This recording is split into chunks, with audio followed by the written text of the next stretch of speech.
Martin Luther King Jr. rallied the public with his astonishing "I Have a Dream" speech in Washington during a racial segregation protest movement known as the March on Washington.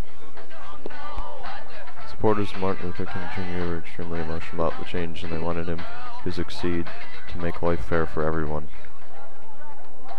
The numbers of people that gathered around the Lincoln and Washington monuments reached upwards of 500,000. 40% police, 60% racial segregation protesters. Martin Luther King Jr. leads his supporters in the March on Washington. He had all of his supporters gathered for a speech which affected every one of them.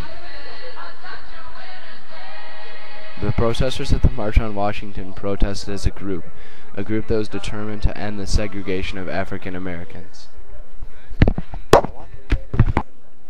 Hundreds of thousands gathered in front of the Washington Memorial to support MLK Jr. 80% of the supporters were African American, 20% were white or other ethnicity. The National Association for the Advancement of Colored People, or the NAACP, played a large role in the organization of the march.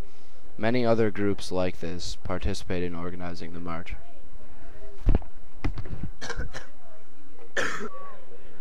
The "I Have a Dream" speech was heard by an uncountable amount of people, not just those at the march, but those all over the country. This is Jesse Farmer, the president of the Congress of Racial Equality. He and his organization helped organize the march. The Southern Christian Leadership Conference, also known as the SCLC, was one of the biggest contributors to the Washington March, with Martin Luther King Jr. as its president.